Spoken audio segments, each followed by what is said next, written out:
নজর রাখবো পরবর্তী সংবাদে।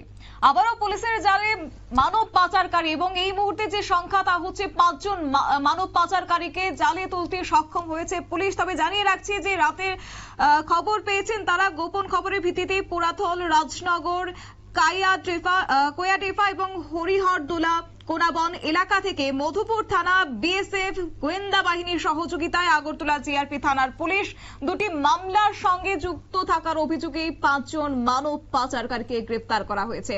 তাদের মধ্যে রয়েছে জয়ন্ত দাস, বয়স 30, এবং সেই সঙ্গে রয়েছে সমীর দাস, রয়েছে জাকির হোসাইন, রয়েছে মবিন মিয়া, সঙ্গে রয়েছে গৌরচাঁদ দেবনাথ। এবং এই মানব পাচারকারীকে ইতিমধ্যে গ্রেপ্তার করা হয়েছে 5 জনকে। তবে কি তাদের মূল উদ্দেশ্য ছিল এবং গোটা বিষয় নিয়ে তুলে ধরেছেন তাপস দাস, কি বলছেন তিনি শুনুন।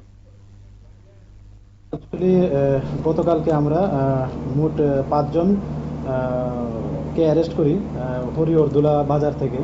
তো অ্যাকচুয়ালি তারা আমাদের এখানে 2টা কেস আছে যাতে তারা ইনভলভ আছে, এবং বাংলাদেশের যারা আসছেন মানে অবৈধভাবে বর্ডার ক্রস করে আমাদের রেল স্টেশনে বহিরাজ্যে যাওয়ার চেষ্টা করছেন তাদেরকে হেল্প করতো।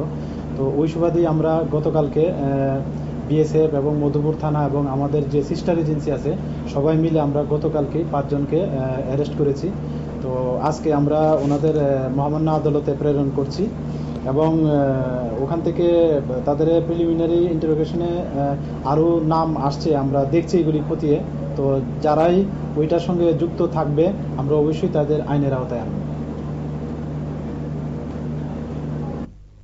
আপনারা শুনলেন ওসি তাপস দাসের বক্তব্য। এবং এই 5 জন মানব পাচারকারী রাজ্যেরই বলে জানা গেছে, এবং তাদের বাড়ি রয়েছে উত্তর কায়াটিফা, এবং অন্যদিকে কারোর বাড়ি রয়েছে পুরাথল রাজনগর, কারোর বাড়ি রয়েছে উত্তর কোয়াটিফার এলাকায় বলে জানা গেছে। এবং এই এলাকা থেকে আগামী দিনে আরো মানব পাচারকারীকে ধরা যাবে এবং তারা আগামী দিনে তাদেরকেও জালে তুলতে সক্ষম হবে বলে কার্যত আজকে জানিয়েছেন আগরতলা জিআরপি থানার ওসি তাপস দাস।